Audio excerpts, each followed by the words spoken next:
ഒരു നിമിഷം പ്രാർത്ഥിക്കാം. കർത്താവെ, ഇപ്പോൾ പ്രാർത്ഥിക്കുവാനായി ഒരുമിച്ച് കൂടിയിരിക്കുന്ന ഈ പ്രിയപ്പെട്ടവരെ ഞങ്ങൾ അങ്ങയുടെ കരങ്ങളിൽ സമർപ്പിക്കുന്നു.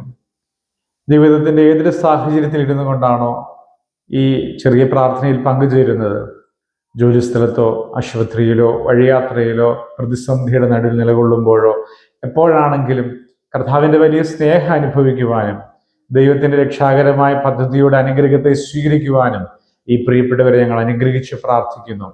ഞങ്ങളുടെ ജീവിതം കർത്താവിലേക്ക് ചേരുവാനും വിശുദ്ധിയിലേക്ക് വരുവാനും ഞങ്ങളുടെ ഹൃദയത്തിലുള്ള പാപങ്ങൾ ഉപേക്ഷിക്കുവാനും ഞങ്ങളുടെ ഉള്ളങ്ങളിൽ തിരുവചനം വസിക്കുവാനും ഈ പ്രാർത്ഥന കാരണമാകട്ടെ. ഇപ്പോൾ ഈ ശുശ്രൂഷയിൽ പങ്കുചേരുന്ന എല്ലാവരെയും യേശുവിന്റെ രക്തത്തിൽ ബന്ധിച്ച് പ്രാർത്ഥിക്കുന്നു. സകല പൈശാചികമായ ബാധകളും ബന്ധനങ്ങളും യേശുവിന്റെ നാമത്തിൽ വിട്ടുപോകട്ടെ. പിതാവിന്റെയും പുത്രന്റെയും പരിശുദ്ധ റൂഹായുടെയും നാമത്തിൽ തന്നെ ആമേൻ. കർത്താവിൽ പ്രിയപ്പെട്ടവരെ, നമുക്ക് ദൈവസന്നിധിയിൽ 4 വരി ചേർന്ന് പാടി വചന കേൾവിയിലേക്ക് പ്രാർത്ഥനയിലേക്കുമായിട്ട് തിരിയാം. നീ പാപിയാണെങ്കിലും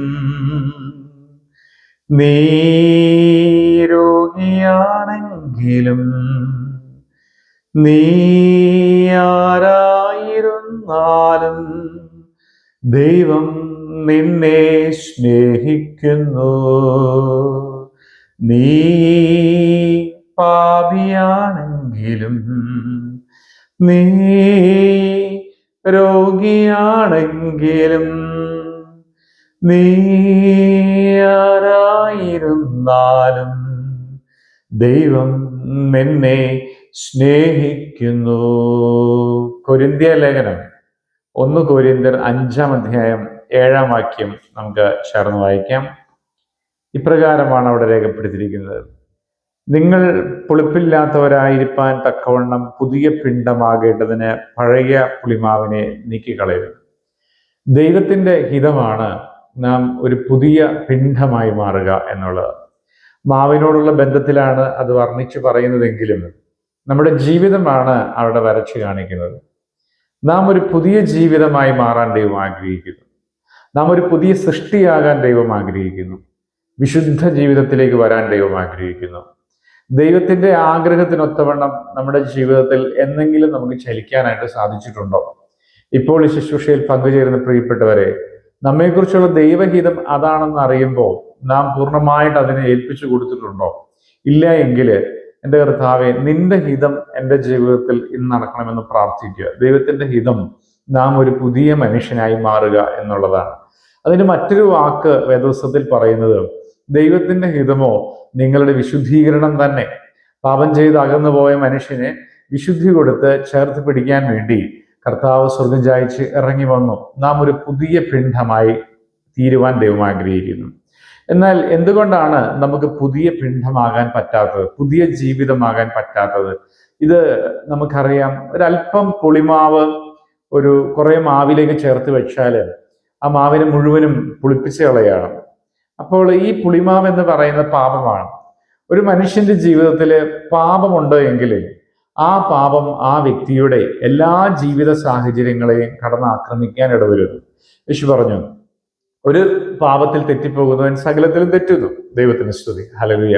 അതുപോലെ തന്നെ 2 കൽപ്പനകൾ അനുസരിക്കുന്നവൻ സകലത്തെയും അനുസരിക്കുന്നു. സ്നേഹമാണത്, ദൈവത്തെയും സഹോദരനെയും സ്നേഹിക്കുന്നത്. അപ്പൊ നമ്മുടെ ജീവിതത്തിൽ ഒരു പാപമുണ്ട് എങ്കിൽ ആ പാപം നമ്മുടെ ജീവിതത്തിന്റെ എല്ലാ വശങ്ങളെയും അത് പഴയതാക്കി അല്ലെങ്കിൽ പുളിപ്പിച്ചു കളയുന്നു. പാപത്തിലൂടെ വരുന്ന ദുരാത്മാക്കൾ, ദുഷ്ടതകളെല്ലാം നമ്മെ കാർന്നു തിന്നുകയാണ്. പ്രിയപ്പെട്ടവരെ, നമ്മുടെ ജീവിതത്തിൽ എന്തെങ്കിലും പാപങ്ങളുണ്ടോ എന്ന് ശോധന ചെയ്യുക. ഒരുപക്ഷെ നമ്മുടെ ജീവിതത്തിന്റെ പ്രതിസന്ധിയുടെ പിന്നിലുള്ള കാര്യം ഈ പാപമായിരിക്കാം, നമ്മുടെ അശുദ്ധിയായിരിക്കാം, നമ്മുടെ തിന്മയായിരിക്കാം. ദൈവത്തിന്റെ പൊന്നുകരങ്ങളിലേക്ക് നമുക്ക് ഏൽപ്പിച്ചു കൊടുത്തിട്ട് വിശുദ്ധിക്ക് വേണ്ടി ആഗ്രഹിക്കുക. നിങ്ങളുടെ ഇടയിൽ ഈ പുളിമാവ് വേണ്ട എന്ന് തന്നെയാണ് ദൈവത്തിന്റെ പരിശുദ്ധാത്മാവ് പറയുന്നത്. യോശുവയോട് പറയുന്ന ഒരു വാക്കുണ്ട്, അല്ലെങ്കിൽ യോശുവ ജനത്തോട് പറയുന്ന, ദൈവാത്മാവിൽ നിറഞ്ഞ് പറയുന്ന ഒരു വാക്കുണ്ട്: നിങ്ങളുടെ ഇടയിൽ വിശുദ്ധീകരണം സംഭവിക്കട്ടെ. ദൈവത്തിന്റെ അത്ഭുതം നിങ്ങളുടെ ഇടയിൽ നടക്കും. ശുദ്ധീകരിക്കപ്പെടുന്ന സ്ഥലത്താണ് ദൈവ സാന്നിധ്യം ഉണ്ടാകുന്നത്. ശുദ്ധീകരിക്കപ്പെടുന്ന വ്യക്തിക്കാണ് ദൈവാനുഗ്രഹം ഉണ്ടാകുന്നത്. അതുകൊണ്ട് ദൈവം ആഗ്രഹിക്കുന്നത് നാം പുളിപ്പ് മാറിയവരായി അല്ലെങ്കിൽ പാപം മാറിയവരായി നാം ജീവിക്കുക എന്നുള്ളതാണ്. പാപം ഉള്ള വ്യക്തികൾ അല്ലെങ്കിൽ പാപത്തിന്റെ ആത്മാക്കളായിട്ട് പൈശാചിക ശക്തിയുള്ള വ്യക്തികളുമായി സഹവർത്തിക്കുമ്പോൾ നമ്മുടെ ജീവിതം പൊളിച്ചു പോകാൻ ഇടയുണ്ട്. അതുകൊണ്ടാണ് ദുഷ്ടന്മാരുടെ ആലോചന പ്രകാരം അല്ലെങ്കിൽ പരിഹാസികളുടെ ഇരിപ്പിടത്തിൽ നിങ്ങൾ പോകരുതെന്ന് പറയുന്നത്. ഒരു വിശുദ്ധ ജീവിതത്തിലും സ്വർഗീയ കൂട്ടായ്മയ്ക്കും കഴിഞ്ഞ ദിവസം നമ്മൾ ചിന്തിച്ചതുപോലെ ആ യേശു കർത്താവിന്റെ ശരീരത്തോട് ചേർന്ന് വിശുദ്ധന്മാരുള്ള ഓഹരിക്ക് പങ്കാളികളാകുവാൻ ദൈവം നമ്മെ വിളിച്ചിരിക്കുന്നു. നമ്മൾ അനുഭവിക്കുന്ന പ്രയാസങ്ങൾ പലതും ഇതിന്റെ പേരിൽ വരുന്നതാണ്. എന്നാൽ എൻ്റെ ജീവിതത്തിൽ ഇനി ദൈവത്തോട് ചേർന്ന ഒരു വിശുദ്ധിയുടെ അനുഭവം വേണമെന്ന് ആരെങ്കിലും തീരുമാനിച്ചാൽ അവർ പുതിയ സൃഷ്ടിയാകും. അവർക്ക് ദൈവത്തിന്റെ സൗരഭ്യവാസന ഉണ്ടാകും. അവർ അനുഗ്രഹിക്കപ്പെടും. അവരുടെ ജീവിതത്തിൽ ദൈവത്തിന്റെ സമാധാനം ഉണ്ടാകും, ലോകം തരാത്ത സമാധാനം. നിങ്ങൾ എന്തെങ്കിലും പ്രയാസത്തോടും വേദനയോടും കൂടിയിട്ടിരിക്കുന്ന സമയത്താണോ അത് കേൾക്കുന്നത്?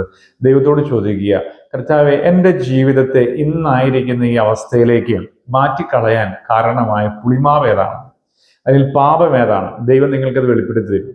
അത് ഏറ്റുപറഞ്ഞ് ഉപേക്ഷിക്കുക. കർത്താവിനോട് പറയുക, ഞാൻ ഇന്നു മുതൽ നിന്റെ മകനായി ജീവിക്കും. ദൈവം നിങ്ങളെയും എന്നെയും നമ്മെ എല്ലാവരെയും അനുഗ്രഹിക്കും. നമുക്ക് അതുകൊണ്ട് പ്രാർത്ഥിക്കാം. കർത്താവ്, ഈ സമയത്ത് ഈ ശുശ്രൂഷയിൽ പങ്കുചേരുന്ന പ്രിയപ്പെട്ടവരെ ഞങ്ങൾ അനുഗ്രഹിച്ച് പ്രാർത്ഥിക്കുന്നു.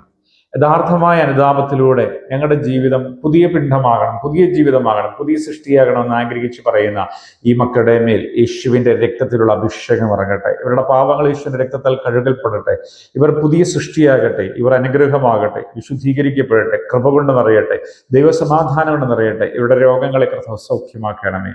ഇവരുടെ പ്രയാസങ്ങളിൽ ദൈവം കൂടെ ഇരിക്കണമേ. ഇവരുടെ ജീവിതം കർത്താവിന്റെ സുവിശേഷത്തോടും വിശുദ്ധിയോടും ആരാധനയോടും ചേർന്ന് ബലപ്പെടട്ടെ. ജാതി വർണ്ണവർഗ വ്യത്യാസമൊന്നുമില്ല. എല്ലാവരെയും ദൈവം സ്നേഹിക്കുന്ന സ്നേഹത്തിൽ ദൈവത്തോട് ചേർന്ന് ദൈവത്തിന്റെ സ്വഭാവം സ്വീകരിച്ച് പാപമില്ലാതെ വിശുദ്ധിയോടുകൂടെ ദൈവത്തെ സന്തോഷിപ്പിച്ച് സ്വർഗീയാനന്ദം അനുഭവിപ്പാൻ ഇവരെ ഞങ്ങൾ അനുഗ്രഹിച്ച് പ്രാർത്ഥിക്കുന്നു. ഞങ്ങളുടെ എല്ലാ വിഷയങ്ങളും ദൈവം അനുഗ്രഹിച്ച് നന്ദി പറയുന്നു. പിതാവിന്റെയും പുത്രന്റെയും പരിശുദ്ധ റൂഹായുടെ നാമത്തിൽ തന്നെ ആമീൻ. സ്നേഹമുള്ളവരെ, ഈ വിശുദ്ധിയിൽ തുടരാനും നമ്മുടെ ജീവിതത്തിൽ നിന്ന് എല്ലാ പാപത്തിന്റെ വശങ്ങളും മാറുവാനുമായി നാം എല്ലാ ദിവസവും വൈകുന്നേരം 1 മണിക്കൂർ, 8 മണി മുതൽ 1 മണിക്കൂർ സ്ലോമോയുടെ യൂട്യൂബ് ചാനലിൽ പ്രാർത്ഥിക്കുന്നുണ്ട്. നിങ്ങളെല്ലാവരും ആ ചാനലിൽ വൈകുന്നേരം കാത്തിരുന്ന് പ്രാർത്ഥിച്ച് ദൈവത്തിന്റെ പരിശുദ്ധമായ കൂട്ടായ്മയിൽ ദൈവത്തോടുള്ള ബന്ധത്തിൽ വളരാനും അനുഗ്രഹിക്കപ്പെടാനും അത്യുന്നതൻ നമ്മെ എല്ലാവരെയും വാഴ്ത്തി അനുഗ്രഹിക്കട്ടെ. പിതാവായ ദൈവത്തിന്റെയും പുത്രനായ തമ്പുരാന്റെയും പരിശുദ്ധ റൂഹായുടെയും ആ വലിയ സംബന്ധം, ആ സ്നേഹബന്ധം, ആ കൂട്ടായ്മ, ആ അനുഗ്രഹം, ആ ദൈവരാജ്യ അനുഭവം ഈ വചനം കേട്ട് പ്രാർത്ഥിച്ച് സകല ജനത്തിന്റെ മേലും ഉണ്ടാകട്ടെ എന്ന് പ്രാർത്ഥിക്കുന്നു. ദൈവത്തെ മാത്രം നമുക്ക് മഹത്വപ്പെടുത്താം. ദൈവതിരുനാമം മാത്രം മഹത്വപ്പെടുമാറാകട്ടെ. ആമേൻ.